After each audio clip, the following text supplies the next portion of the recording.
Baik, ini memang tema malam hari ini itu agak kontroversial.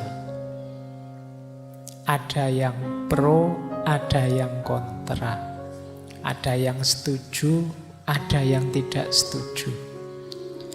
Tapi itu wajar di dunia ilmiah, di dunia akademik. Jadi monggo saja nanti teman-teman setelah kita sedikit belajar tentang tema ini terus setuju atau tidak setuju silahkan saja. Tapi sebagai orang yang belajar tentu saja apapun itu ya sebagai ilmu patut dan layak kita pelajari. Termasuk tema Nur Muhammad ini. Semoga juga teman-teman tuntas ya belajarnya. Tuntas dalam arti yang saya sampaikan malam hari ini itu nanti banyak isyarat-isyarat, cuplian-cuplian dari berbagai sumber. Silahkan teman-teman yang ingin mendalami, ya dalamilah referensi-referensi yang saya sebutkan. Jangan merasa setelah selesai ngaji ini terus mengklaim, sekarang aku ahli tentang Nur Muhammad. Itu belum apa-apa ngaji kita malam hari ini, hanya mancing saja. Silahkan dilanjutkan sesuai porsi dan makomnya masing-masing. Dan saran saya jangan setengah-setengah.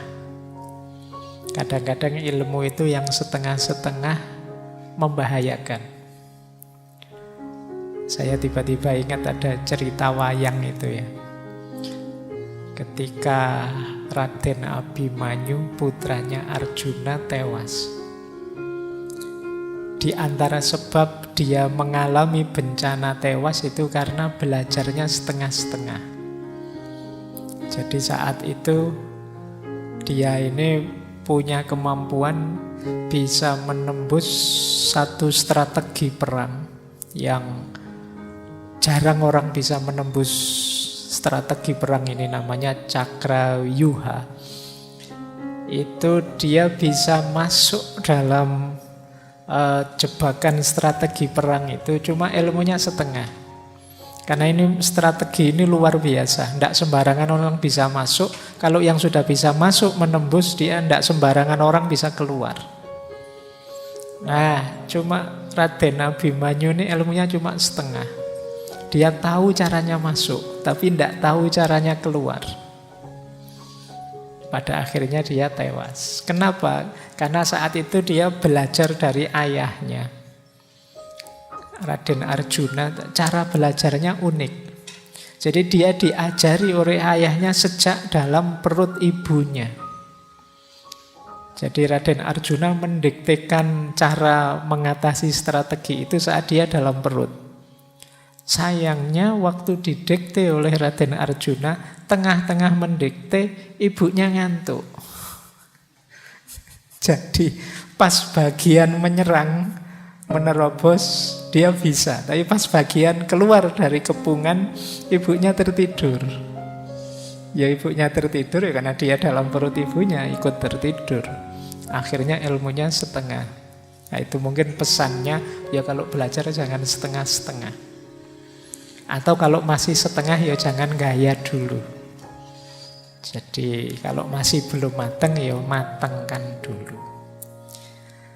Baik, mau ngomong Nur Muhammad malah cerita wayang. Kita mulai ya pelan-pelan belajar tentang materi Nur Muhammad malam hari ini. Ini nanti akan bertaburan istilah-istilah sufistik, mohon dimaklumi. Kalau malam hari ini belum tertangkap ya direnungi, mungkin kalau ada rekamannya diulang-ulang. Bismillah ya, kita mulai. Ambil nafas dulu sebentar. Oke. Nah, saya awali dari pengertian, nanti pendalaman-pendalaman. Ini namanya memang unik, Nur Muhammad. Istilah ini secara umum masyhur di dunia tasawuf, biasanya dipahami sebagai makhluk Allah yang paling awal paling tinggi, paling mulia, paling utama. Jadi setiap kata itu nanti jadi definisi dan penjelasannya. Dia paling awal, paling tinggi, paling mulia, dan paling utama. Yang kedua, Nur Muhammad ini nurnya Allah, tapi tidak sama dengan Allah. Nah, bukan zatnya Tuhan.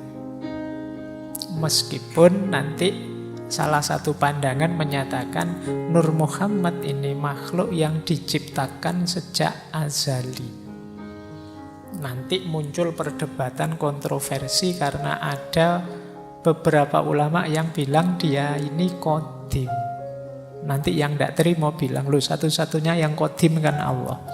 Qadim itu melintasi waktu, dia tidak berawal, dia azali. Tapi sementara biarkan ini dulu, nanti kita pahami pelan-pelan. Kemudian, kenapa sih menggunakan nama Muhammad? Kenapa dikaitkan dengan nama Nabi kita, Muhammad Sallallahu Alaihi Wasallam? Karena tidak ada satu makhluk pun di dunia ini yang bisa merepresentasikan Nur Muhammad ini secara sempurna selain kekasihnya yang namanya Muhammad. Jadi dia ini makhluk pertama yang nanti jadi awal ciptaan yang lain. Karena dia yang pertama, yang paling dekat dengan Allah, tentu saja dia paling mulia. Nah, yang bisa menerjemahkan nur ini secara purna paripurna itu ya Nabi Muhammad. Bahkan ada nanti pandangan bahwa ya memang nur ini pengejawahan tahannya ya nanti dalam Nabi Muhammad. Jadi meskipun dia sudah diciptakan paling awal, tapi nanti manifestasinya terakhir di Nabi terakhir dan paling utuh, paling sempurna, Nabi Muhammad Sallallahu Alaihi Wasallam. Nah, nanti nama lainnya banyak. Kalau ini bisa teman-teman baca di Futuhatnya Ibnu Arabi. Ada kolam a'la, ada akal awal, ada amrullah, ada ar-ruh, ada al-malak, ada ar-ruh al-ilahi, ada ruh al-qudus, ada hak al-makhluk bih, ada yang ini mungkin teman-teman pernah dengar, syajaratul baidho. Syajaratul baidho itu pohon cahaya. Kenapa pakai istilah pohon cahaya? Karena Nur Muhammad ini seperti satu pohon yang darinya keluar banyak ranting dedaunan, yang itu analogi atau isyarat dari semua makhluk yang lain nanti keluarnya melalui Nur Muhammad ini. Nah, makanya dia disebut istilah syajaratul baidho, pohon cahaya. Oke, pokoknya dipahami dulu, ini namanya definisi, ya dimengerti dulu saja, nanti uraiannya di belakang. Jadi dia ciptaan Allah yang paling awal, dia paling utama, paling mulia, dan yang mampu memanifestasikannya secara sempurna utuh itu Nabi Muhammad. Bahkan ada yang bilang Nabi Muhammad itulah pengejawantahannya Nur Muhammad, sehingga ya namanya disebut Nur Muhammad. Oke, ini pengertian umumnya. Nah, maka nanti ini ada pandangan Nur Muhammad itu tidak persis identik dengan Nabi Muhammad sebagai sosok seorang manusia. Jadi Nur Muhammad itu bukan persona manusia, nabi atau rasul akhir zaman. Tetapi tidak bisa dipisahkan dengan Nabi Muhammad sebagai person. Karena Nabi Muhammad itu representasi Nur Muhammad seutuhnya. Jadi intinya nanti ini sebenarnya. Meskipun nanti ada ulama yang agak berlebihan, ada juga ulama yang sama sekali anti. Oke, jadi dasarnya ini dulu. Sekarang kita masuk ke dalilnya dulu. Pak, gagasan-gagasan seperti Nur Muhammad ini apa ada dalilnya, Pak? Jangan-jangan 100% ngarang. Ternyata ya ada. Meskipun nanti untuk yang hadis ada beda-beda pandangan tentang kehujahannya. Kalau tentang Quran mungkin ada yang beda pandangan tentang tafsirnya. Tapi yang jelas ada. Misalnya, kalau yang Al-Quran itu coba nanti dicek ya, surat Al-Ma'idah ayat 15. Ya ahlal kitab qad ja'akum rasuluna yubayyinu lakum katsiran mimma kuntum tukhfuna minal kitab. Wahai ahli kitab, sungguh telah datang padamu rasul-rasul kita, utusan kita yang menjelaskan pada kalian banyak hal yang tersembunyi dari kitab wahyunya Allah. Wa ya'fu an katsir, dan dia memberi pemaafan. Nah, ini loh yang dimaksud Nur Muhammad tadi. Qad ja'akum minallahi nurun wa kitabum mubin. Sungguh telah datang pada kalian nur. Yang nur ini ya tafsirnya Nabi Muhammad. Wa kitabum mubin, dan kitab yang maha menjelaskan. Jadi di ayat ini ditegaskan datang dua hal untuk nuntun kita. Yang pertama nur, maksudnya Nabi Muhammad, dan yang kedua kitab. Nah, ini dipakai sebagai dalil. Ya, itu dalilnya bahwa Muhammad itu disebut sebagai nur, sebagai cahaya. Loh, kalau Nabi Muhammad disebut sebagai nur kan memang istilahnya ya Nur Muhammad. Yang kedua, ini ada hadis. Rawahunya Bukhari. Yang bunyinya kuntu nabiyan wa adam bainar ruhi wal jasad. Aku sudah jadi nabi sementara Adam itu masih ada di antara ruh dan jasad. Berarti kan sebelumnya Nabi Adam. Dan ini ada di Bukhari. Silahkan nanti dicek, dianalisis. Yang ketiga ada hadis. Ini diriwayatkan oleh Jabir. Cuma saya mengambilnya dari kitabnya Syekh Nawawi Al-Bantani, Madarijus Su'ud ila Iktisa'il Burud. Yang artinya begini, saya langsung baca artinya ya. Kalau saya ngomong Arab terus kamu roaming nanti. Jadi ini hadis dari Jabir. Satu ketika Rasulullah ditanya tentang awal sesuatu, apa sih Rasulullah yang pertama diciptakan oleh Allah? Kemudian Rasulullah menjawab, sesungguhnya Allah menciptakan sebelum segala sesuatu nuru nabiyika, nurnya nabimu. Faja'ala dzalikan nur yaduru bil kudrah. Kemudian menjadikan nur itu beredar, berputar dengan kodratnya sesuai kehendaknya Allah.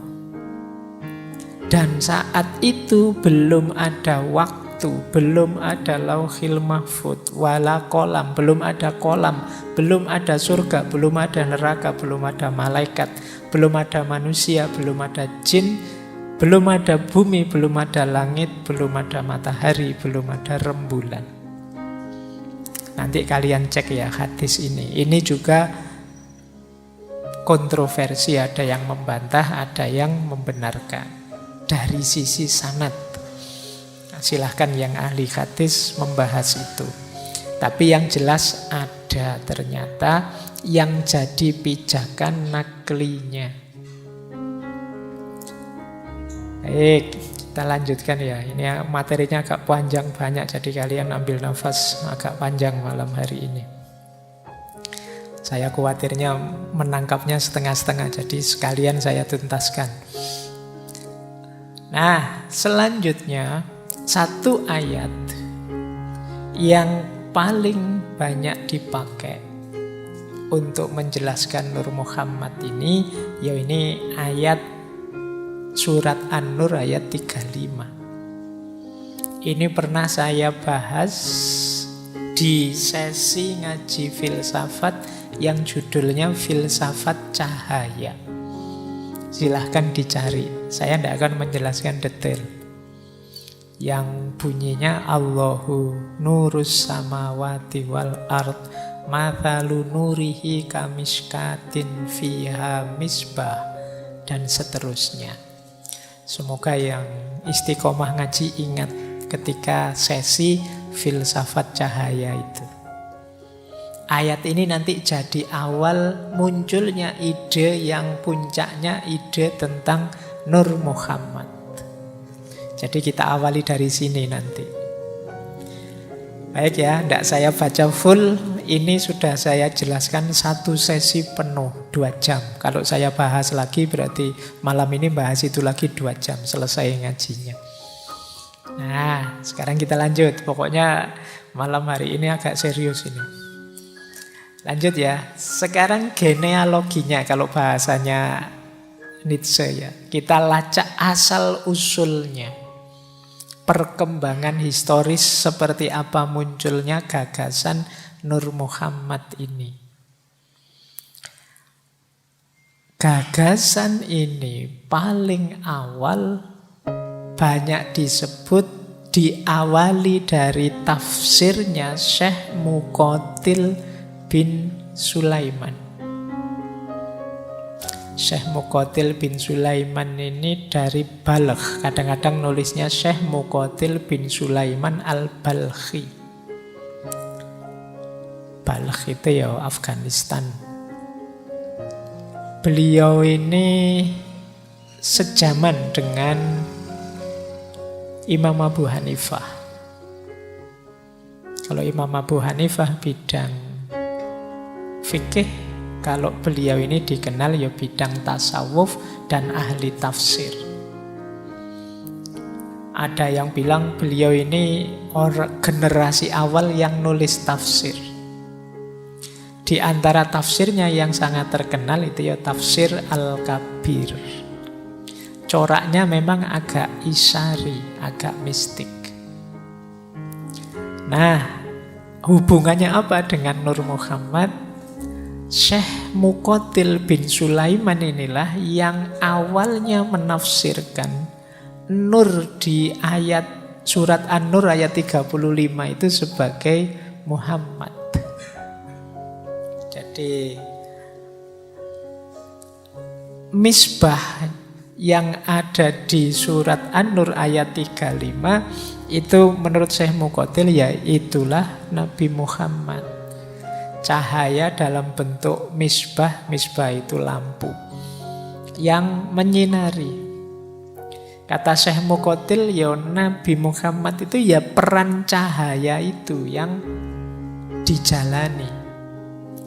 Jadi berperan menyinari dunia yang menuntun manusia menuju sumber cahaya. Jadi Allahu nurus samawati masalu nurihi kamishkatin fiha misbah. Nurnya itu seperti satu ceruk yang di dalamnya ada lampu. Nah, misbah di situ Kan ada yang menafsirkan Allah, tapi bagi Syekh Muqatil itu Nabi Muhammad. Makanya redaksi selanjutnya dalam ayat la syarqiyah wala hurbiyah. Tidak timur, tidak barat. Itu maksudnya risalahnya Nabi Muhammad itu menyeluruh. Tidak terbangtas bangsa timur saja, apalagi timur tengah saja. Tapi untuk seluruh dunia. La syarqiyah wala hurbiyah. Nanti di tafsir Syekh Muqatil itu muncul istilah Nurul Mustafa, Nurul Huda, dan lain sebagainya yang belakangan kan banyak dipakai oleh nama-nama di Indonesia ini kan banyak nama Nurul Mustafa. Ada enggak yang Nurul Huda dan lain sebagainya. Cahaya petunjuk, cahaya yang terpilih. Saya yakin malam hari ini yang hadir ada yang nama Nur atau nama Nurul. Di setiap kelas saya ngajar mesti ketemu kata-kata Nur, Nurul dan lain sebagainya. Jadi karena memang posisi sebagai cahaya itu kan membanggakan. Dia menerangi sekitarnya, dia jadi penuntun, dia jadi petunjuk. Nah, ini awal sebenarnya belum eksplisit di situ ada istilah Nur Muhammad. Tapi mulai muncul istilah-istilah Nabi Muhammad sebagai cahaya. Nah, nanti karena ini genealogi ya, kita pahami pelan-pelan. Terus mulai muncul banyak istilah tadi, kekaguman-kekaguman kepada Nabi secara alegoris, secara analogis menggunakan istilah cahaya. Termasuk istilah cahaya di atas cahaya. Nurun ala nurin. Nurun ala nurin ini ditafsirkan makhluk hidup semuanya ini kan dalam dirinya ada kandungan cahaya.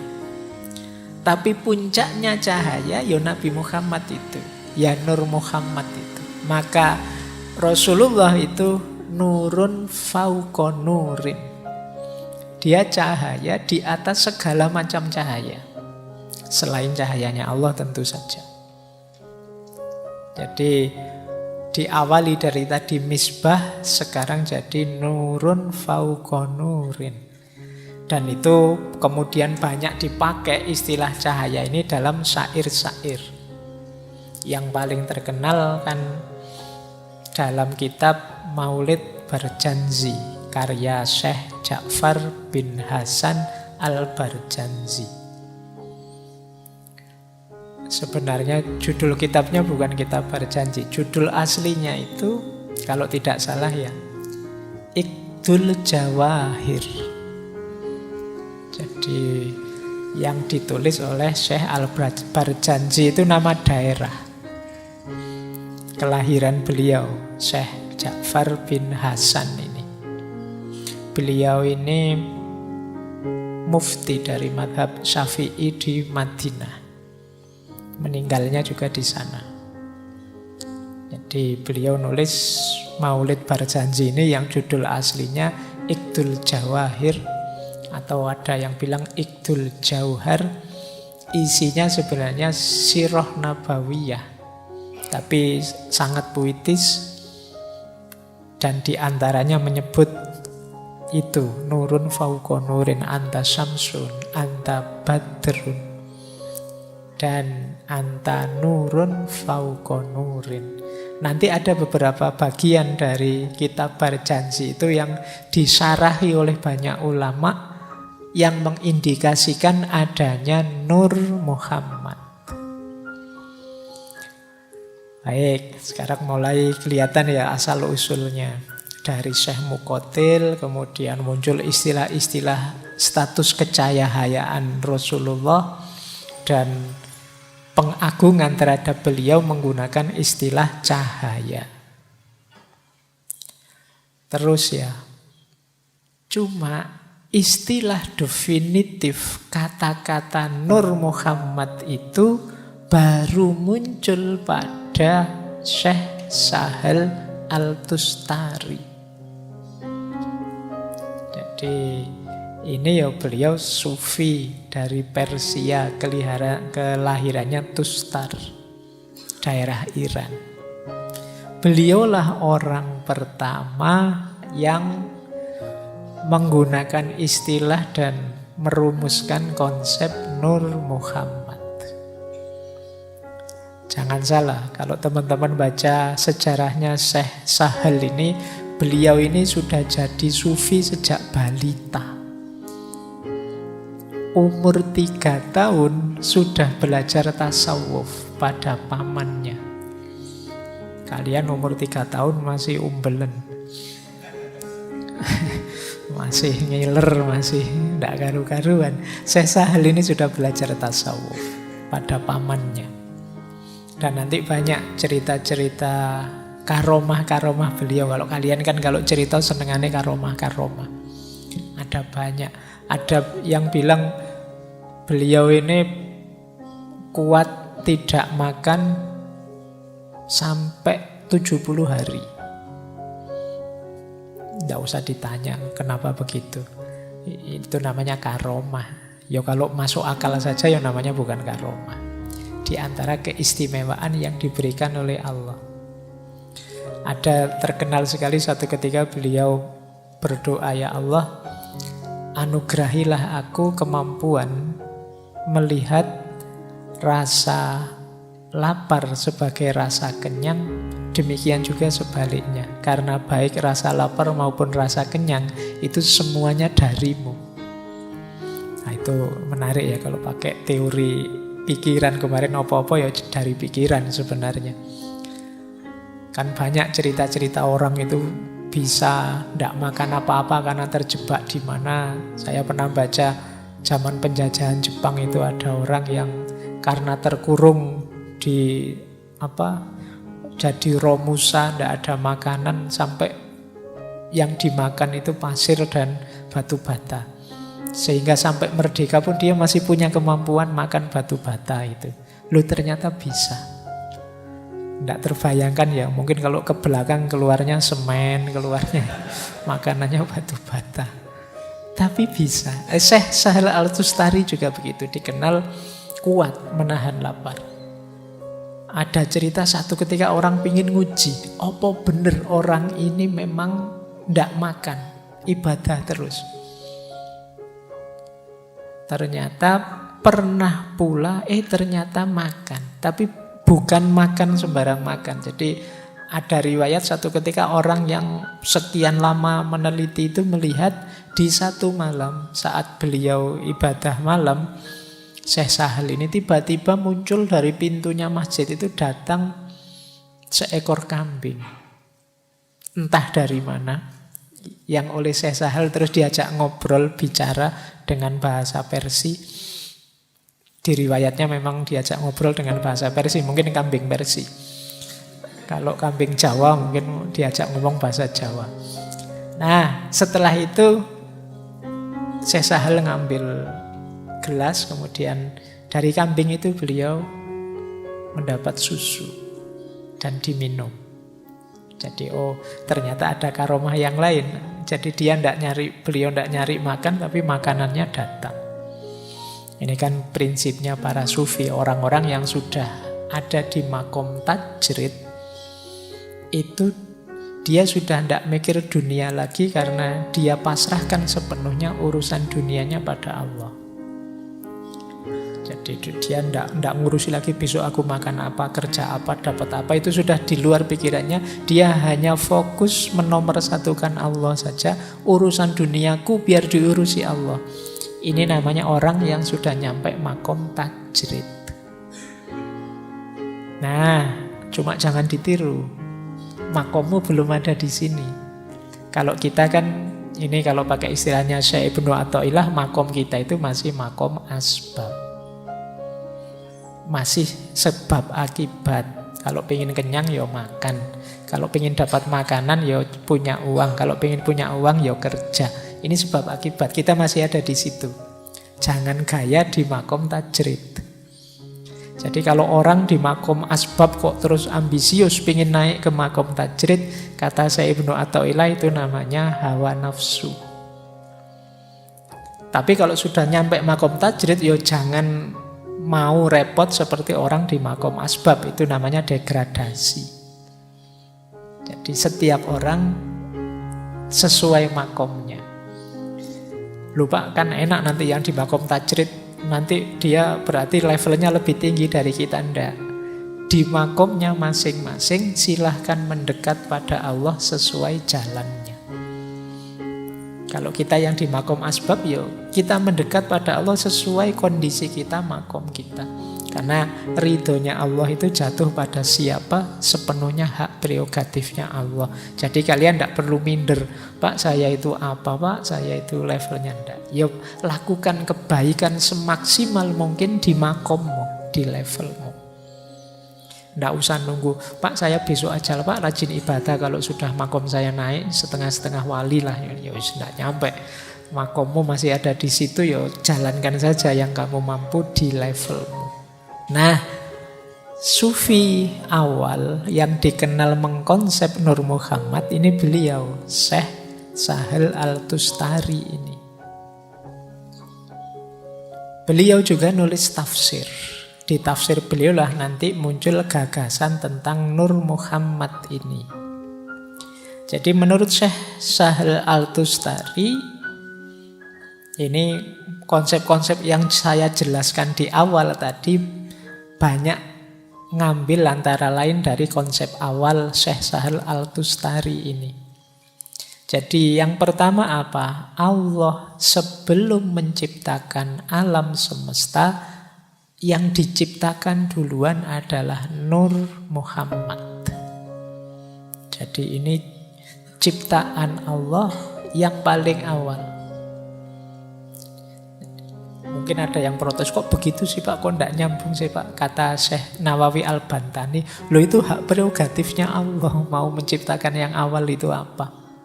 Nah Allah menciptakan yang paling awal itu Nur Muhammad. Nah dalam Nur Muhammad ini, ya dia memang disebut Nur. Anggap saja wujudnya cahaya, meskipun jangan mendefinisikan cahaya seperti lampu listrik sekian watt ini. Jadi bentuknya cahaya dan memang sifatnya qadim. Qadim dalam tanda petik ya, nanti dijelaskan di belakang oleh Ibnu Arabi. Awas campur dengan Allah. Meskipun nanti kalau di Al-Halaj dianggap sama levelnya. Nah, jadi dia prakekal, azali qadim. Meskipun qadimnya dalam tanda petik tentu saja tidak selevel Allah karena dia ciptaannya Allah. Dan selanjutnya alam semesta ini diciptakan oleh Allah melalui Nur Muhammad. Makanya tadi oleh Ibnu Arabi pakai istilah syajaratul baida, seperti pohon yang keluar banyak ranting cahaya. Jadi dari Nur Muhammad inilah nanti muncul banyak makhluk-makhluk dari level paling transenden sampai level materi. Jadi dia semacam sumbernya eksistensi. Nah, kemudian Syekh Al-Tustari juga menyebut nanti ya surat Al-A'raf ayat 172. Ayat ini kan kadang membuat kita bingung. Di ayat itu disebut sebelum kita ada, di situ ada perjanjian antara kita dengan Allah. Yang di situ Allah tanya pada kita, alastu bi rabbikum. Kemudian kita jawab bala syahidna. Kan terus kita protes, kapan saya jawab itu? Saya tidak merasa ada loh. Kok katanya dulu ada terus jawab. Nah, kalau di tafsirnya Syekh Tustari ini yang jawab itu ya Nur Muhammad. Dia potensi yang nanti melahirkan kita. Cikal bakal yang dari situ muncul kita. Bahkan ya dalam tafsirnya, dalam ceritanya Nur Muhammad ini begitu diciptakan dia sujud pada Allah sekian ribu tahun. Jadi Makanya saat itu ada perjanjian, oke, makhluk akan lahir semua, tapi sebelum dimunculkan diajak berjanji. Jadi semacam disuruh syahadat dulu. Ditanya oleh Allah, alastu birabbikum, bala syahidna. Apakah engkau menganggap aku Tuhanmu? Bukankah aku ini Tuhanmu? Terus jawab, bala syahidna. Nah, itu ada yang nafsir, yaitu Nur Muhammad, yang dia potensi semua makhluk nantinya. Nah, oke, ya nanti Syekh Tustari juga menjelaskan manusia itu ada muridin, ada murodin. Muridin itu sisi fisiknya, kemanusiaan kita. Kalau murodin itu hakikat diri kita yang paling dalam, yang di situ ada Nur Muhammad. Baik, saya lanjutkan ya. Ini masih sejarah, masih kita jelajahi dulu asal-usul dan perkembangan konsepnya. Nah, ini boleh nanti teman-teman cari ya. Ini referensinya Syekh Sahal Al-Tustari, tafsir beliau yang tafsir Al-Quran Al-Azim. Kalimat yang saya kutip antara lain ini, Muhammad yang secara harafiah artinya yang terpuji, diyakini sebagai perwujudan sempurna, cahaya azali yang juga merupakan sumber penciptaan alam semesta, termasuk para nabi dan seluruh keturunan manusia. Ia adalah manifestasi pengagungan sempurna atas zat Allah karena telah menyembah langsung di hadiratnya selama 1 juta tahun ketika masih berbentuk cahaya. Oh, berarti saya tadi keliru bilang ribuan, 1 juta tahun. Meskipun sebenarnya maknanya 1 juta tahun itu bisa kita maknai sangat lama. Ketika bala syahidna tadi, meskipun eksistensi dan esensi Nur Muhammad bukan eksistensi dan esensi sejati. Kenapa tidak sejati? Karena dia sekedar cahaya yang diciptakan, tetapi dia adalah cahaya Allah yang memancar darinya sebagaimana sinar dan kehangatan memancar dari matahari. Jadi kalau diibaratkan cahaya matahari, Allah itu mataharinya, cahaya itu Nur Muhammad. Cahayanya adalah Nur Muhammad. Jadi ini pakai ibaratnya Syekh Sahal Al-Tustari. Makanya ya beda. Cahaya matahari dengan matahari kan beda. Tapi dekat, sangat dekat. Bahkan nyambung. Nanti seluruh cahaya, seluruh terang di muka bumi ini ya muncul dari situ. Oke, ini tokoh kedua yang disambungkan dengan Nur Muhammad. Tokoh ketiga, muridnya Syekh Sahal antara lain Abu Mansur Al-Hallaj. Ini pernah kita bahas satu sesi khusus. Tokoh yang mungkin sangat teringat di pikiran teman-teman karena kontroversinya. Nah, pandangan Al-Tustari ini sangat berpengaruh nanti terhadap Husain bin Mansur Al-Hallaj ini. Jadi kata Al-Hallaj, ya Nur Muhammad itu makhluk pertama. Dialah Muhammad spiritual, karena nanti ada Muhammad material, ya Nabi Muhammad itu. Dia adalah sumbernya semua makrifat. Dia adalah cahaya semua wujud. Jadi menurut Al-Hallaj ya, Muhammad itu punya dua hakikat. Yang pertama hakikat cahaya, kemudian yang kedua hakikatnya sebagai manusia yang terikat oleh ruang dan waktu. Sebagai cahaya ya Muhammad adalah di atas semua ciptaan. Dia sebelum semua ciptaan, tapi sebagai nabi beliau yang terakhir.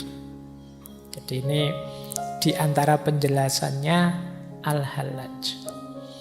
Nah, yang menarik dari Al-Hallaj nanti yang berhubungan dengan gagasan kontroversial tentang takhallul. Jadi Nur Muhammad ini, yang cahaya Tuhan ini, hakikatnya adalah tajallinya Allah. Tajalli Allah itu ketika Allah menampakkan kehadirannya. Ketika Allah memanifestasikan keberadaannya melalui ciptaannya. Berarti Nur Muhammad tadi yaitu tajallinya Allah yang paling utuh, paling sempurna.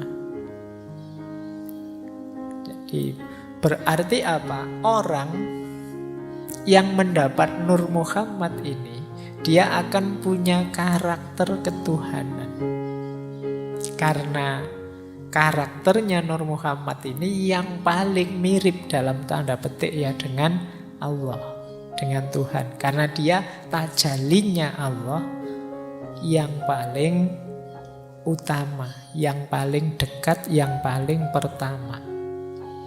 Dan itu dikutip, boleh teman-teman baca kitab Tawasin bab pertama, itu ada kalimat begini: cahaya-cahaya kenabian terpancar dari cahayanya, dan cahaya mereka berasal dari cahayanya. Tidak ada cahaya di antara cahaya-cahaya lain yang lebih cemerlang dan lebih terang serta azali selain cahaya pemilik kemuliaan ini. Ini pembukaannya bab 1 kitab Tawasin. Mungkin kalian tidak paham maksudnya, kalian baca saja bolak-balik nanti paham sendiri. Kalau masih belum paham berarti memang makomnya belum nyampe. Itu kalimatnya berentetan cahaya. Oke ya, jadi intinya Nur Muhammad itu tajallinya Tuhan, yang dia ini bisa diperoleh oleh siapa saja. Dan manifestasi paling sempurnanya ya Rasulullah. Orang siapa saja tadi yang mencapai Nur Muhammad, ya kalau para nabi otomatis ya, adalah para wali. Jadi para wali itu orang yang mampu mencapai cahayanya Allah. Nah, ini nanti melahirkan beberapa kontroversi dalam gagasannya Al-Hallaj. Termasuk tajalli tadi ketika dimaknai secara verbal literal itu seolah-olah Allah hadir menyatu dalam dirinya manusia. Kemudian orang yang dapat Nur Muhammad ini, para wali ini, kemudian berarti dia bisa punya syariat sendiri karena levelnya sudah kayak nabi dan lain sebagainya. Ada beberapa kontroversi dalam gagasannya Al-Hallaj. Jadi ini agak lebih ekstrim dibandingkan tadi Syekh Sahal Al-Tustari. Kita lanjutkan. Nah, lanjut kemudian gagasan ini diperdalam lebih sophisticated, lebih detail oleh Syekhul Akbar Ibnu Arabi. Nah, kalau teman-teman nanti membaca Futuhat, itu kata Ibnu Arabi Nur Muhammad itu sebenarnya ya salah satu nama. Kalau di situ disebut 22 nama. Ada hakikat Muhammadiyah, Ruh Muhammad, Khalifah, akal pertama, dan lain sebagainya. Nanti lewat Ibnu Arabi ini ada sedikit penjelasan kenapa kok disebut Ruh Muhammad. Teman-teman mungkin masih ingat ada ayat yang ketika Allah sudah menciptakan secara sempurna, fanafakha fihi min ruhi, kata Allah, maka aku tiupkan dalam dirinya bagian dari ruhku. Ini kalau ditafsir pandangannya Ibnu Arabi, Fanafakha fihi min ruhi. Ruhi itu ruh Muhammad itu ya nur Muhammad itu. Jadi bukan Allah sendiri yang ruhnya masuk dalam diri manusia. Tapi yang disebut ruhi di situ itu ya nur Muhammad itu. Jadi untuk menghindari tadi ya persatuan takhallul gaya al-halaj. Jadi yang ada dalam diri kita itu bukan Allah, tapi nur Muhammad.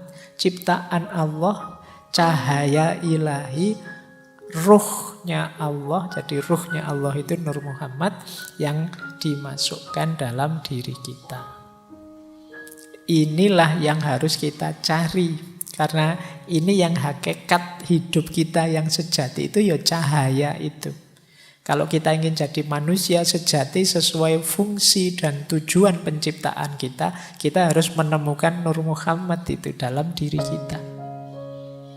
Orang-orang yang sampai ke sana namanya wali.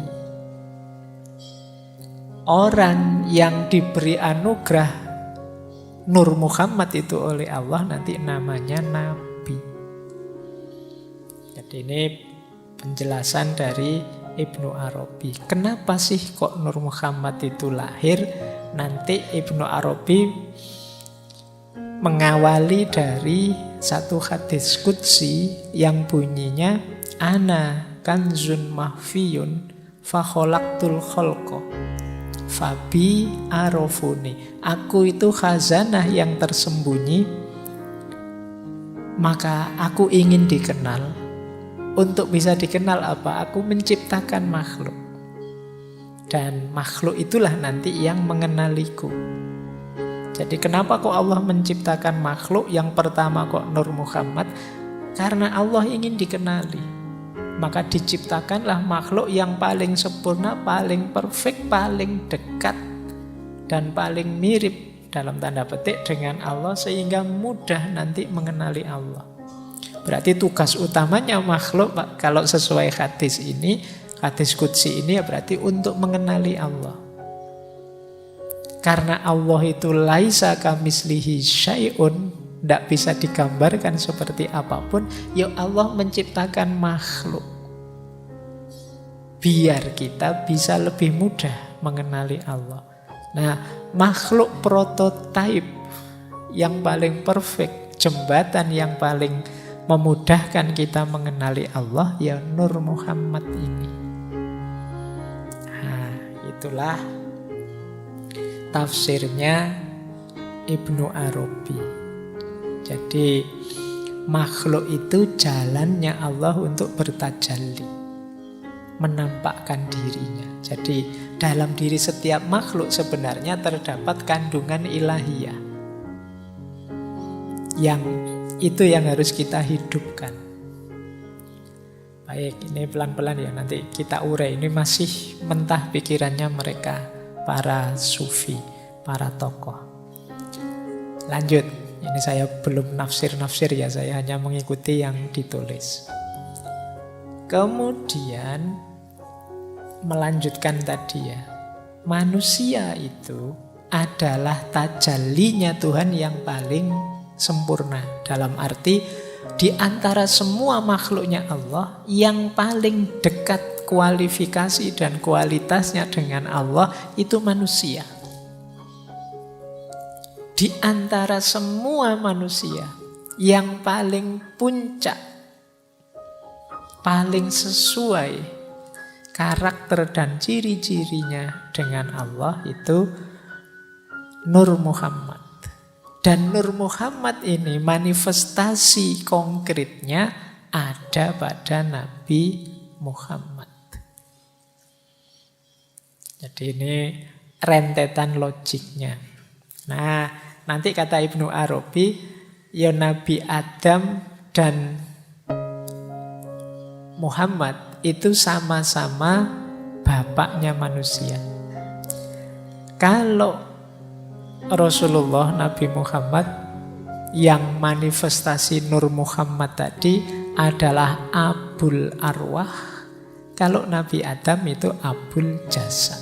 Jadi Bapak rohani kita itu Nur Muhammad, bapak jasmani kita itu Adam. Yang Nur Muhammad itu manifestasi lahiriahnya ya Nabi Muhammad. Maka kata Ibnu Arabi, dalam diri kita itu ada unsur-unsur kemuhammadan. Atau kalau di kitabnya ya ada unsur-unsur Muhammadiyah. Jangan tanya yang NU ada di mana. Iya. Wah, berarti dalam diri kita ada unsur kemuhammadian ini. NU ini ono ning ndi terusan. Jadi ada unsur kemuhammadan. Jadi bagian dari Nur Muhammad, potensi cahaya yang siap untuk kita nyalakan, kita hidupkan. Meskipun kebanyakan kita tidak terlalu care dengan itu. Termasuk ada unsur-unsur keadaman. Kalau ini jelas unsur-unsur fisik jasmania. Nah, kata Ibnu Arabi, Nur Muhammad itu akan terus sampai akhir zaman. Yang mewarisi siapa? Para sufi, para mursyid. Oleh karena itu kata Ibnu Arabi, memandang wajah guru, wajah mursyid itu seperti memandang Nur Muhammad. Kenapa sih para sufi atau orang-orang yang biasanya pengikut toreko tertentu itu suka masang fotonya mursyidnya, fotonya gurunya? Untuk membantu membangkitkan cahaya, membangkitkan Nur Muhammad dalam dirinya. Karena guru adalah manifestasi tadi yang sudah mampu menghidupkan Nur Muhammad dalam dirinya. Semoga dengan melihat wajah gurunya itu bisa membangkitkan Nur Muhammad tadi yang membuat tambah dekat pada Allah. Kalau nonton wajahnya gurumu, guru-guru sufi, para mursyid itu kan mengingatkan kita pada Allah, membuat kita tambah dekat. Kan beda kalau lihat gambarnya artis, lihat gambarnya grup band kesukaanmu, pemain sepak bola kesenanganmu. Itu kan kamu terbawa kemana kan pastinya nggak ke Allah. Yang bisa membawamu ke Allah itu kalau lihat gambar-gambar gurumu, antara lain mursyidmu. Jadi kenapa dibalik beliau-beliau itu di dalam dirinya ada Nur Muhammad. Sebagaimana dalam dirimu juga ada potensi cahaya tadi. Jadi biar frekuensimu nyambung dengan frekuensi mereka. Berarti kamu sebagaimana beliau tambah dekat pada Allah. Ini Ibnu Arabi. Kita lanjutkan. Sekarang ke murid beliau, Syekh Abdurrahman Al-Jili. Beliau ini muridnya Ibnu Arabi, masih keturunannya Syekh Abdul Qadir Al-Jilani. Beliau panjang sekali menafsir tentang Nur Muhammad ini. Di antara kitab beliau yang terkenal itu tentang Insan Kamil. Ini kitab yang 2 jilid besar. Yang 2 jilid itu sekitar 53 atau 54 bab. Saya ingat karena nanti di jilid kedua itu di situ ada penjelasan menarik bahwa Aristoteles itu banyak mendapat pelajaran dari Nabi Khidir. Coba kamu cari penjelasan itu di tulisannya Syekh Abdurrahman Al-Jili ini tentang Insan Kamil. Tuh, nyambungnya bagaimana antara Aristoteles dengan Nabi Khidir. Nabi Khidir kan lintas waktu memang. Ya sopo ngerti memang menemui Aristoteles. Dan Aristoteles bisa belajar dari beliau itu berarti punya kapasitas spiritual tertentu. Aristoteles. Kadang-kadang kita aja ketemu Nabi Khidir mungkin tidak kenal. Karena itu tadi frekuensi kita beda. Level kita mungkin tidak nyampe. Tapi kalau bisa sampai belajar ya luar biasa. Jangan-jangan buku-bukunya Aristoteles itu tentang politik, tentang retorika, tentang itu. Jangan-jangan ilmunya Nabi Khidir. Oke, yo. Percaya ndak percaya monggo saja. Tapi ini yang ngomong sekelas beliau, Syekh Abdurrahman Al-Jili. Baik, ada beberapa yang mungkin perlu kita garis bawahi dari Syekh Al-Jili ini. Beliau melanjutkan gurunya tentang tadi ya, kuntu kanzan mahfiyan fa'ahbabtu an u'rofa fakholaktul kholqa fabi arofuni. Aku adalah khazanah tersembunyi, kemudian aku ingin dikenal, lalu kuciptakan makhluk. Dan dengan makhluk itu mereka mengenali aku. Nah, kata-kata kholqa tadi, kata Syekh Abdurrahman Al-Jili, tegasnya fakholaktul kholqa itu berarti fakholaktu Nur Muhammad. Maka aku ciptakan Nur Muhammad yang jadi sebabnya alam semesta. Kemudian Nur tadi masuk dalam diri para nabi, para rasul, para aulia, orang-orang soleh yang menjadi cerminnya Allah, yang menggambarkan dirinya, namanya, sifatnya, dan af'alnya. Jadi ini mungkin lebih realistis tafsirnya Syekh Al-Jili. Jadi ya ndak di semua orang, karena mungkin ada orang yang jahat, ada orang yang gelap. Fabi arofuni tadi, dengan makhluk mereka mengenaliku, ya makhluk yang baik, yang soleh, yang dekat dengan Allah, yang sadar ketuhanannya Allah. Dan itu para nabi, para aulia, para ulama yang dalam dirinya Nur Muhammad ini hidup. Dari merekalah orang bisa sadar, bisa kenal tentang Allah. Jadi dari orang-orang soleh, para nabi, para ulama, para aulia, mereka inilah yang menghidupkan Nur Muhammad dalam dirinya. Jadi ini tafsirnya Syekh Abdurrahman Al-Jili. Nah, nanti beliau panjang menjelaskan, oh Nur Muhammad itu setelah Allah menciptakan Nur Muhammad, Allah menciptakan surga neraka, lalu menciptakan wujud ulia, terus menciptakan wujud sufla, dan lain sebagainya. Nur Muhammad itu sendiri akan lahir secara fisik sempurna dalam diri Nabi Muhammad Sallallahu Alaihi Wasallam. Nah, ini tafsirnya Syekh Abdul Karim Abdurrahman Abdul Karim Al-Jili. Lanjut ya. Nah, beliau saya bilang tadi nulis kitab Insan Kamil. Insan Kamil ini adalah perwujudan Nur Muhammad. Dan hanya Nabi Muhammad yang bisa disebut insan kamil yang hakiki. Nabi-nabi yang lain ya memang perwujudan insan kamil.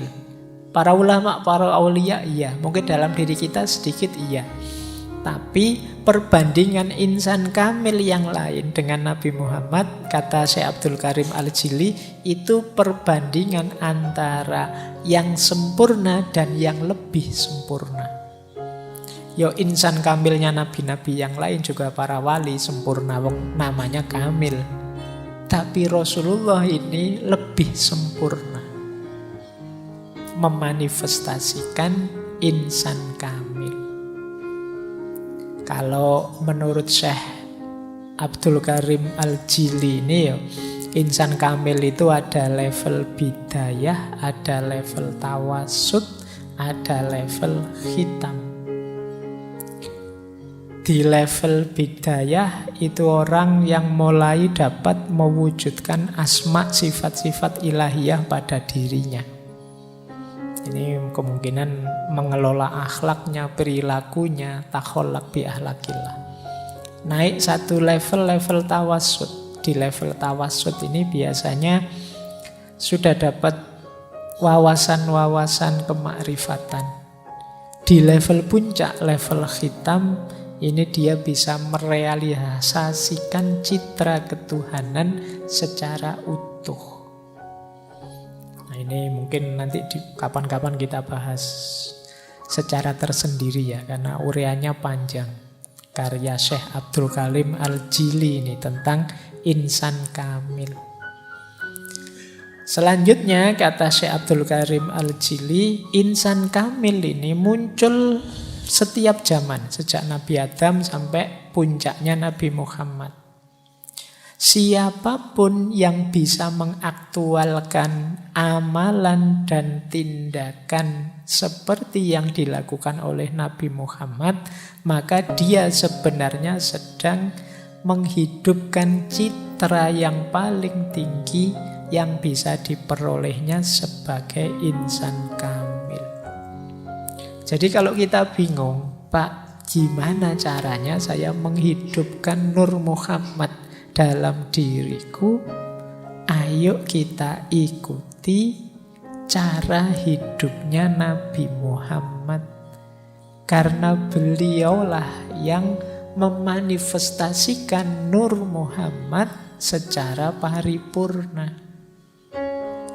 Nah, itu makanya kemarin di awal-awal sesi kan kita langsung masuk ke akhlak dan adabnya Rasulullah.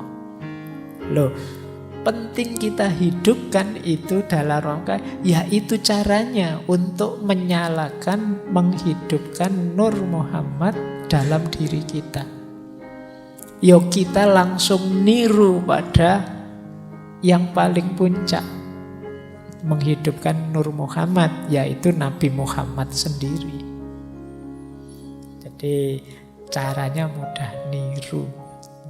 Mungkin kalian gerundel, ya mudah Pak kalau diceramahkan, kalau dijalankan ya tidak segampang itu. Kemarin kalian kan kalau pas kita ngaji akhlak dan adabnya itu kan kalian cuma bisa wow saja kan, wah kan gitu aja nih ya. Setelah ngaji ya hidup kembali seperti biasanya. Nah, padahal kita ada amanat itu.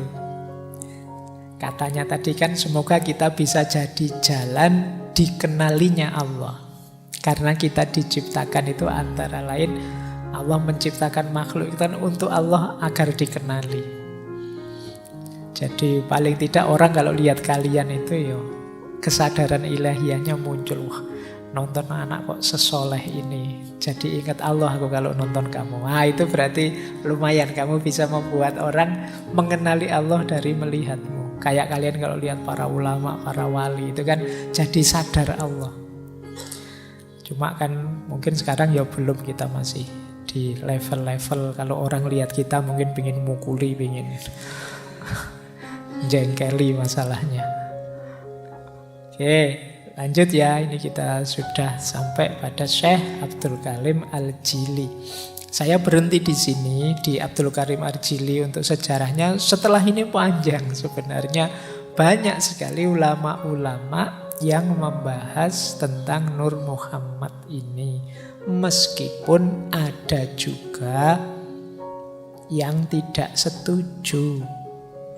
Nah, ada yang tidak setuju itu alasannya hadisnya. Tadi kan saya sebut hadis.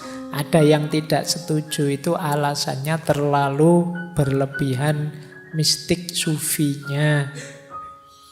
Ada yang tidak setuju itu karena di antara tokoh-tokoh yang saya sebut tadi ada yang dianggap Syiah, kita kan Sunni.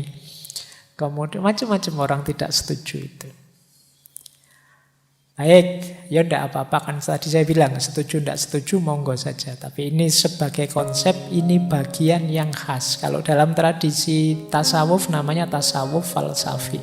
Dalam tradisi filsafat Islam ini salah satu isu yang khas dalam filsafat Islam. Oke, sejarahnya sudah ya. Sekarang kita masuk ke konsep-konsep, teori-teori yang jadi implikasi Nur Muhammad tadi. Implikasi itu berarti kalau kita meyakini Nur Muhammad, terus apa yang terjadi? Ada pandangan-pandangan apa sebagai implikasinya? Yang pertama jelas, kalau kita menerima Nur Muhammad berarti ciptaan pertama itu Nur Muhammad. Yang itu mungkin polanya berbeda dengan yang kita pahami selama ini. tentang ciptaan itu kan dalam Islam ada 3 teori penciptaan itu. Ada teori kun, penciptaan dari tiada, kun fayakun. Ini kan paling sering kita pakai. Allah itu ya pingin apa-apa tinggal kun fayakun. Ada model faid. Faid itu emanasi. Jadi emanasi itu pelimpahan. Faid itu dalam bahasa Persia itu kadang nulisnya faiz. Jadi saya pernah ke Iran itu ada tulisan besar sekali faiz itu. Aku GR, aku terkenal di sini. Ternyata itu faid, jadi pelimpahan, emanasi. Emanasi itu logika sederhananya makhluk itu tercipta dengan cara melimpah. Mungkin sulit kalian membayangkan melimpah itu ya. Melimpah itu karena gini loh. Sesuatu kalau kun fayakun kan kayak sulapan. Abracadabra ada, terus kun fayakun. Apa saja terus yang diinginkan Allah hadir ada. Kalau melimpah itu, karena ini para filosof biasanya tidak mungkin ada sesuatu tercipta tanpa ada bahan dulu sebelumnya. Pasti ada bahannya. Loh, kalau begitu ciptaan itu juga apapun itu ada bahannya. Nah kalau ciptaan paling awal, sebelum ada apa-apa, bahannya apa terusan? Karena tidak ada apapun, ya tentu saja yang ada hanya Allah saja. Berarti ya bahannya ya Allah itu. Berarti apa? Melimpah dari dirinya Allah. Jadi ciptaan itu ya sumbernya Allah juga. Makanya ciptaan itu berjenjang. Kenapa? Ya kalau sumbernya Allah kan tidak mungkin termasuk yang jelek-jelek juga sumbernya Allah. Yang levelnya bawah seperti materi kan tidak mungkin. Nah, berarti apa? Ya nanti berjenjang. Limpahan pertama, limpahan kedua, limpahan ketiga, dan seterusnya. Termasuk pandangan Nur Muhammad ini. Berarti kalau pakai emanasi, ya limpahan pertamanya Allah itu Nur Muhammad. Dia paling sempurna, kenapa? Dia paling dekat dengan Allah. Makhluk selanjutnya yang melimpah dari Nur Muhammad tadi. Nah ini kalau kita pakai teori emanasi. Kalau pakai teori kun fayakun, ya berarti kun fayakunnya Allah itu Nur Muhammad. Selanjutnya kun fayakunnya melalui Nur Muhammad itu. Segala potensi kehidupan, segala potensi makhluk ada dalam diri Nur Muhammad. Itu pun hasil kun fayakunnya Allah. Ada yang ketiga namanya tajalli. Kalau ini terkenal di para sufi. Jadi tajalli itu adanya makhluk karena asmanya Allah. Allah ingin memanifestasikan dirinya. Nah ini gaya ketiga. Banyak kalau teman-teman baca tasawuf itu kan ya manifestasi tajallinya Allah. Makhluk apapun itu dalam dirinya ada unsur ilahiyahnya. Ini gaya sufistik. Jadi dalam Islam ada 3 perspektif ini tentang penciptaan makhluk, penciptaan alam semesta. Ada gaya kun, ada gaya faid, ada gaya tajalli. Ini di berbagai ngaji filsafat. Kalau kalian jeli beberapa kumpulan pandangan ini ada. Jadi berarti apa? Ya ada sedikit pergeseran ketika orang menerima Nur Muhammad tadi. Kalau selama ini orang kun itu rasanya kayak Allah itu sibuk sekali, kun ini, kun itu, terus kan kun terus, alam semesta ini banyak. Tapi begitu ada Nur Muhammad, enggak. Kunnya Allah yang pertama ya Nur Muhammad itu, nanti segalanya muncul dari sana. ada lagi versi faith. Kalau faith itu ya limpahan Allah yang pertama, ya karakter Muhammad tadi. Dan terus alam semesta melimpah selanjutnya dari situ. Kalau tajalli, ya tajallinya Allah yang paling utuh, paling sempurna, mendekati sifat-sifat dan asmanya Allah, ya Nur Muhammad. Yang dari tajalli dalam Nur Muhammad inilah muncul makhluk-makhluk yang lain. Baik, ini implikasi pertama, pandangan tentang penciptaan. Implikasi kedua, kalau ini gambar hubungan tentang Allah dan ciptaannya. Ini yang mendengarkan rekaman suara saja nanti akan bingung karena harus lihat gambarnya. Yang pertama model, kalau dalam ilmu tasawuf atau mistisisme yang bulat besar itu model namanya panteistik. Kalau yang kanan, yang bulat kecil-kecil itu namanya model namanya panenteistik. Ini kalau dalam filsafat agama. Panteistik itu Allah meliputi segala sesuatu. Tuhan ada dalam segala sesuatu. Nah, gambarnya seperti itu. Jadi mungkin mudahnya ya. Kalau dalam Al-Quran ada ayat wallahu bikulli syai'im muhit. Allah itu meliputi segala sesuatu. Meliputi itu kan sekeliling kita ini ya ilahiyah semua. Meliputi kayak misalnya ada satu barang di tangan saya terus saya genggam. Itu kan barang ini diliputi oleh tangan saya. Jadi alam semesta itu diliputi oleh Allah. Kalau bahasanya Al-Quran ya Allahu bikulli syai'im muhit. Berarti makhluk-makhluk itu berada dalam Allah. Nah, ketika pandangan Nur Muhammad masuk, ya tidak langsung Allah, tapi yang bersentuhan langsung dengan makhluk itu Nur Muhammad.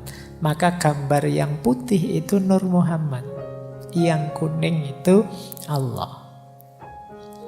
Jadi ini coraknya berbau panteistik. Yang ada di pikirannya Al-Hallaj itu yang kiri itu. Jadi makhluk itu ya Allah karena dia berada dalam satu entitas. Ada yang kanan. Yang ini mungkin Abdul Karim Jili tadi dan Ibnu Arabi. Dalam diri setiap makhluk ada unsur ilahiyahnya. Cuma bukan Allah langsung, tapi melalui Nur Muhammad. Jadi berarti apa? Yang saya bilang tadi wa nafakha fihi min ruhi itu sebenarnya yang disebut cahaya ruh dalam diri kita itu ya Nur Muhammad itu. Ya memang dia manifestasi tajallinya Allah yang paling dekat dengan Allah. Kalau kita kebingungan melacaknya, ikuti saja manifestasinya Nur Muhammad yang utuh, yaitu Nabi Muhammad. Nah, ini pandangan tentang hubungan antara Allah dan ciptaannya. Yes. Kalau anak-anak kampus kan mudah kalau membaca gambar-gambar kayak gini. Kecuali yang memang tidak mudah. Oke ya, paling tidak kalian bisa menangkap itu ya. Jadi hubungan kita dengan Allah itu gambarnya kayak gimana sih? Coba kamu balik. Banyak orang gambarnya ya terpisah sama sekali. Allah di sana, aku di sini. Nah, tapi ada juga yang gaya bulat besar itu, ada juga yang gaya bulat kecil-kecil. Kita lanjutkan. Nah, nanti ada pula pandangan tentang alam semesta. Termasuk ini alam ini dalam tanda petik ya. Ini kalau dalam dunia tasawuf yang disebut alam itu sebenarnya analogis tentang keberadaan atau wujud. Implikasi dari Nur Muhammad tadi ya muncul banyak pandangan. Dan ini banyak sufi-sufi Nusantara juga memegangi pandangan Nur Muhammad ini. Sehingga muncul banyak pandangan termasuk tentang alam. Ada martabat 5, ada martabat 7, dan lain sebagainya. Itu implikasi dari Nur Muhammad. Nah, dalam dunia tasawuf, alam itu ada 6 level. Ini saya ambil salah satu teori saja. Untuk memudahkan kita membaca tentang semesta-semesta, tentang wujud. Ada yang paling eksklusif, namanya alam hahut. Kalau di Inggris kan mungkin hines, tentang kediaan. Ini alam paling tidak mungkin dijangkau, yaitu yang berhubungan dengan zatnya Allah. Inilah yang laisa kamislihi syai'un. Inilah alam yang ghaibul ghuyub. Paling misteri, paling tidak mungkin dijangkau. Allahnya sendiri di level zat. Ini yang mungkin maksudnya hadis, jangan memikirkan tentang zatnya Allah. Larangan ini bukan untuk mengekang kebebasanmu, tapi sebenarnya karena menyayangimu, biar kamu tidak buang waktu sia-sia, tidak akan nyampe. Allah yang di level ahadiyah. Ini level alam hahut, alam kediaan. Nah, ada lagi yang kedua, namanya alam yahud. Alam yahud ini level wahdah namanya, level keesaan. Di sini muncullah yang tadi kita kenal sebagai Nur Muhammad dari cahayanya. Allah itu nur dan cahayanya itulah namanya Nur Muhammad. Nah, ini Allah di level kediaannya dan Nur Muhammad. Jadi kalau di yang pertama hanya Allah saja, di yang kedua sudah ada Nur Muhammad. Ini alam wahdah. Kemudian alam ketiga, alam lahut. Alam lahut ini ya Allah, Nur Muhammad, dan sifat-sifatnya plus potensi segala macam makhluk dalam Nur Muhammad. Jadi ini alam level 3, namanya alam wahdaniyah. Wahdaniyah satu-satunya. Kalau wahdah itu kesatuan, keesaan. Kalau ahad itu ketunggalan, sudah tidak bisa dijangkau. Jadi yang ketiga alam lahut. Di alam lahut ini Allah, ada Nur Muhammad dan makhluk, tapi dalam potensi yang ada dalam diri Nur Muhammad. Ini alam level 3. Lanjut. Saya tidak tahu kalian, pokoknya diikuti saja ya. Ngaji malam hari ini sampai mana penangkapanmu. Kapan-kapan sopo ngerti 10-20 tahun lagi kamu jadi wali, kamu dengerin lagi ngaji ini. Terus ya, yang keempat namanya alam Jabarut. Alam Jabarut ini nanti disebut wahidiyah, kesatuan. Dari kata-kata Jabar, Jabar itu kekuasaannya Allah.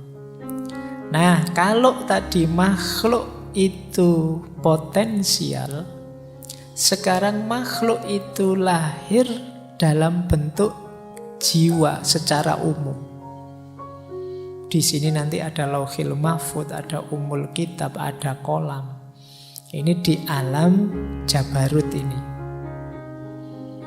Nah, inilah nanti yang oleh Allah, alastu birabbikum, terus dijawab bala syahidna. Ini dalam bentuk jiwa-jiwa secara umum, masih belum ada materi. Dari alam Jabarut nanti turun, ada namanya alam malakut. Alam malakut ini jiwa-jiwa tadi sudah punya bentuk, tapi masih imateri. Jadi di sini nanti ada jiwanya binatang, jiwanya tumbuhan, ini jiwanya manusia, ini jiwamu, ini jiwa. Ini adanya di alam malakut. Yang paling akhir alam nasut. Alam nasut itu alam materi. Jadi disinilah nanti jiwa-jiwa tadi masuk dalam jasad, dalam wadah yang sudah disiapkan sebelumnya. Oh, ini pandangan tentang Nur Muhammad ini ternyata ada implikasinya dalam level-level alam. Itu mungkin kita menyebutnya dimensi. Alam yang banyak berlipat-lipat. Ada alam Hahut, Yahud, Lahut, Jabarut, Malakut, dan Nasut. Ini mungkin kalau pakai bahasa hari ini multiverse-nya tasawuf. Jadi hari ini kan rame tentang multiverse itu kan, berlipat-lipatnya alam. Ternyata di tasawuf sudah lebih duluan punya teori tentang alam yang berlipat-lipat. Jadi hidup ini ternyata tidak sekedar yang kita jalani dan nanti sesudah mati. Ternyata ada banyak level-levelnya. Oke, jadi ini pengaruh terhadap pandangan tentang alam. Lanjut. Kemudian pengaruhnya terhadap pandangan tentang sejarah. Teman-teman mungkin akrab dengan kalimat laulaka ya Muhammad ma khalaqtul aflaq. Hadis qudsi. Atau ada yang bilang laulaka ma khalaqtul aflaq. Kalau bukan karena engkau Muhammad, aku tidak akan menciptakan alam semesta ini. Ini sering dimaknai betapa cintanya Allah pada Muhammad. Tapi ini dalam konteks Nur Muhammad, ini mempengaruhi pembacaan kita terhadap sejarah. Jadi versi Nur Muhammad ini berarti sejarahnya manusia, sejarahnya Bani Adam, itu hakikatnya adalah sejarah Muhammadiyah. Enggak usah takut NU meneh. Saya bilang Muhammadiyah mesti bayanganmu NU. Sejarah kemuhammadan. Jadi Bani Adam, Nabi Adam itu sekitar 6.000-an tahun sebelum Masehi. 600 ribuan sekian itu kan di Ibnu Katsir. Itu sebenarnya sejarah Muhammad. Ini menjelaskannya susah. Bayangkan gini wis. Film tentang siapalah superhero yang kamu senang siapa? Misalnya film tentang Iron Man. Sutradaranya pengen bikin film Iron Man. Itu kan detail peristiwa, fasilitas, barang, siapa penjahatnya dan lain sebagainya disiapkan dengan fokus pada Iron Man-nya kan. Jadi kalau film ini semacam tokoh utamanya, hero-nya.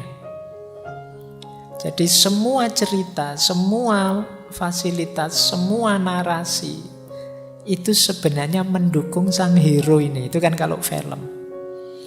Loh, kisahnya tentang Nur Muhammad dan Nabi Muhammad dalam hidup ini mirip seperti itu. Jadi Allah itu sangat cinta pada Nabi Muhammad, maka diciptakanlah alam semesta. Dalam rangka apa? Mensukseskan manifestasi Nur Muhammad dalam diri Nabi Muhammad tadi loh. Yang itu diawali pelan-pelan sejak Nabi Adam, memuncak sampai Nabi Muhammad. Mungkin kamu tanya, tapi kok Nabi Muhammad ditaruh belakangan, Pak? Loh yo lakon itu kan yo datangnya belakangan. Kalau hero itu kan yo mosok datang paling awal. Biasanya kalau sudah masalah memuncak, beliau hadir. Jadi termasuk hadirmu, siapapun kalian, itu dalam rangka mengikuti irama naskah cerita kemuhammadan tadi. Maka sadari kemuhammadanmu itu, ikuti ritmenya tokoh utama ini loh. Karena dialah yang jadi fokusnya Tuhan.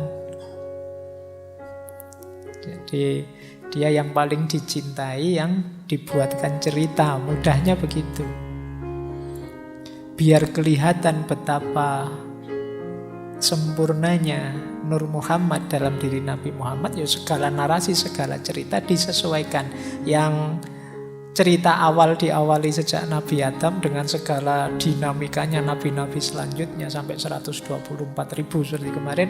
Dan puncaknya, hero-nya dalam tanda petik ya, tokoh utamanya muncul pada diri Nabi Muhammad. Jadi cerita hidup kita, cerita hidupnya Bani Adam, itu hakikatnya adalah cerita tentang Muhammad.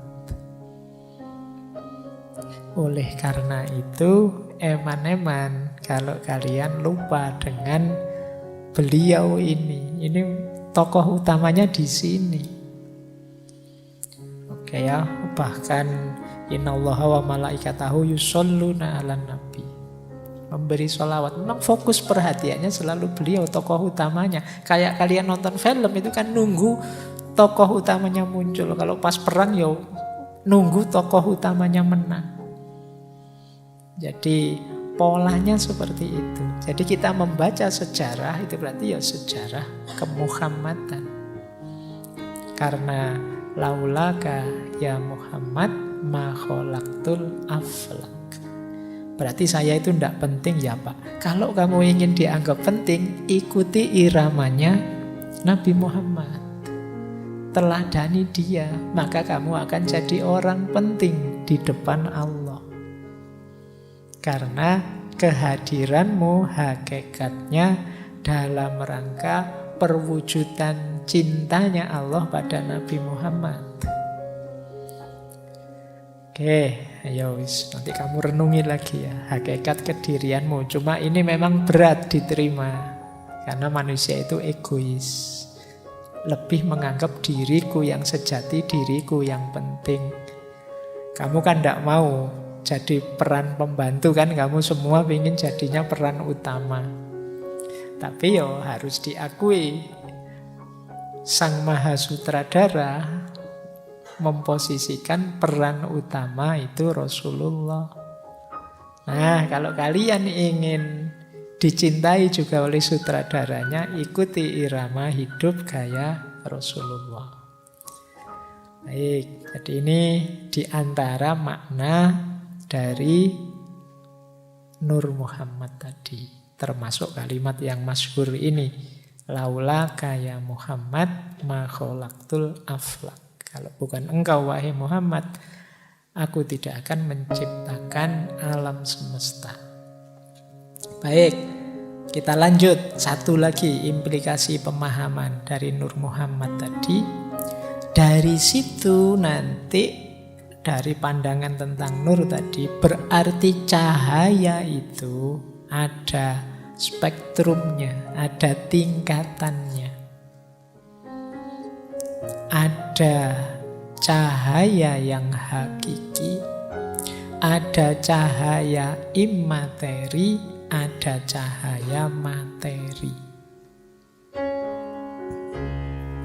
Ini kita lihat ya, ini menjelaskannya pelan-pelan. Saya kasih contoh saja.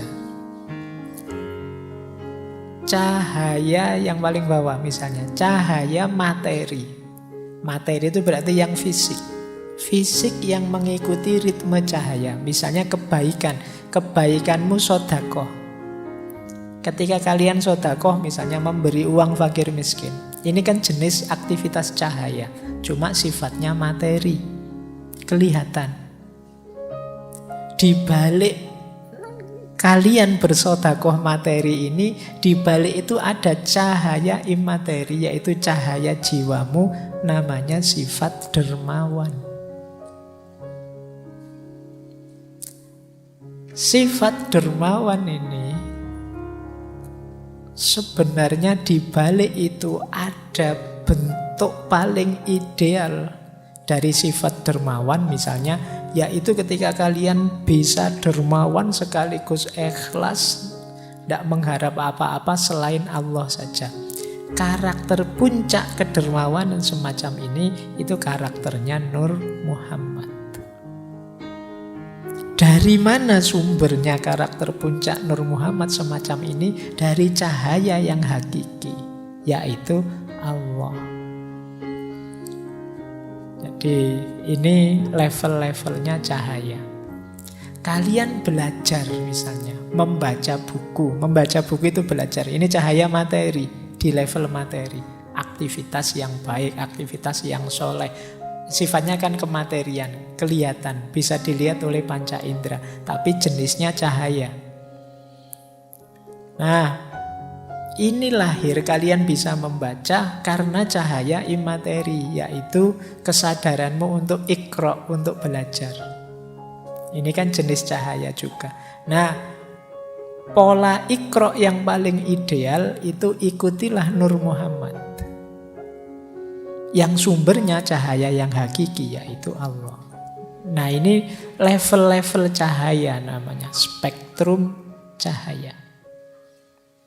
Dari level paling materi sampai level paling tinggi.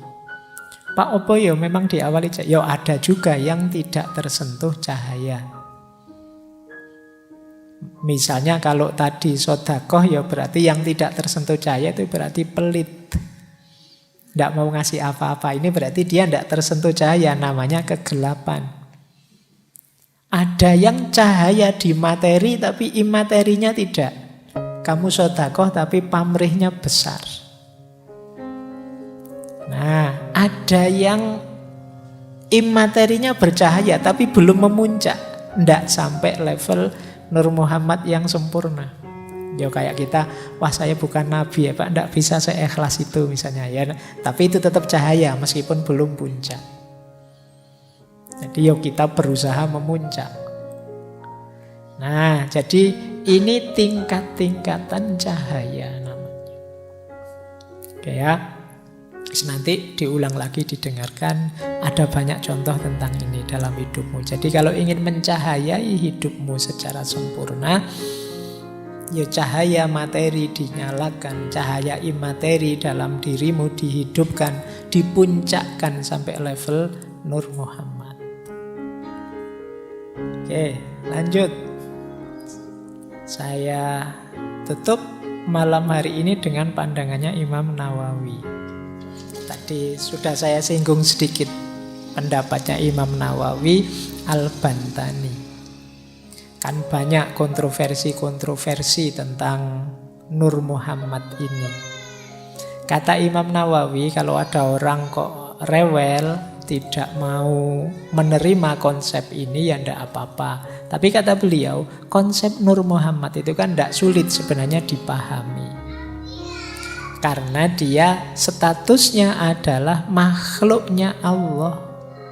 Bukan Allah kok. Dia itu ciptaannya Allah. Yang pertama, sebelum menciptakan makhluk lainnya. Keimanan kita, kata Syekh Imam Nawawi Al-Bantani, kepercayaan kelompok Ahlus Sunnah wal Jamaah tidak akan cacat, ternoda, terkontaminasi atau sesat hanya karena mempercayai konsep Nur Muhammad. Kepercayaan kepada Nur Muhammad tidak membuat kita jatuh pada lubang tasbih atau musyrik, menyerupakan Tuhan atau menyatukan Allah dengan Nur Muhammad.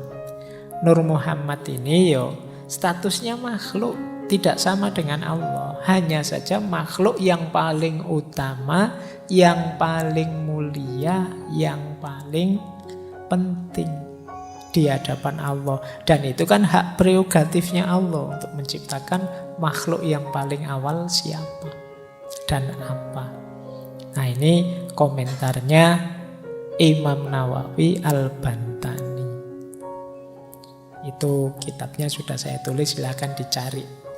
Kitabnya bisa di-download gratis, tapi bahasa Arab. Ya, judulnya Madarijus Su'ud ila Iksa'il Burud.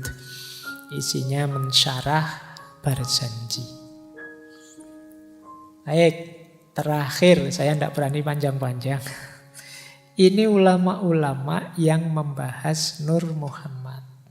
Jadi banyak kok ulama yang mengulas ini. Mulai Syekh Abdul Qadir Jailani, Syekh Abdullah Arif, Imam Jalaluddin As-Suyuti dan gurunya Jalaluddin Al-Makhalli melalui kitab Jalalain, Imam Qostolani, Imam Zarqoni, tadi Syekh Ja'far Barjanzi, Syekh Yusuf An-Nabhani, ini kakeknya Syekh Taqiyuddin An-Nabhani yang HTI. Tapi ini kakeknya, beliau ini sufi. Kemudian Syekh Nawawi Al-Bantani, ini Indonesia ya. Syekh Nuruddin Ar-Raniri, Syekh Abdul Rauf Singkili, Syekh Abdul Somad Falimbani, Syekh Muhammad Nafis Al-Banjari, Syekh Daud Al-Fattani, Fattani itu Padang. Tuan Guru Haji Ahmad bin Haji Yusuf bin Abdul Karim Kelantan. Allamah Abu Abdullah As-Syekh Muhammad bin Ahmad Illisi. Ada yang membaca Ilyusi. Ini beliau yang mensyarah, menghasiah kitab Barzanji. Kemudian Syekh Muhammad Basri Al-Manzalawi, Syekh Sayyid Usman bin Abdullah bin Yahya, Syekh Muhammad bin Ismail Daudi Al-Fatani, Syekh Zainal Abidin Al-Fatani, Syekh Ahmad bin Muhammad Zain Al-Fatani, Syekh Usman bin Syiabuddin Pontianak Al-Funtiani, Syekh Abdul Hamid bin Ali Kudus. Dan sebenarnya masih banyak. Ini untuk mengingatkan saja, banyak ulama-ulama yang membahas dan menerima konsep Nur Muhammad ini. Yo, sebagian besar memang dari tradisi tasawuf. Ini saya sebut ini dalam rangka sopo ngerti ada yang bingung nyari judul tesis. Bisa nyari bahan di situ. Nur Muhammad menurut siapa, kan biasanya ngono. Silahkan kalau ada yang ingin membahas. Baik, saya kira malam hari ini itu ya. Saya tidak bisa menangkap sejauh mana kalian bisa memahami materi malam hari ini. Tapi paling tidak sedikit-sedikit semoga kita mulai ngerti. Oh, itu toh yang dimaksud Nur Muhammad itu, yang banyak didiskusikan dan sering membawa kontroversi-kontroversi. Oke, teman-teman, setuju atau tidak setuju itu hak masing-masing orang, jangan gegeran. Perbedaan itu sunnatullah.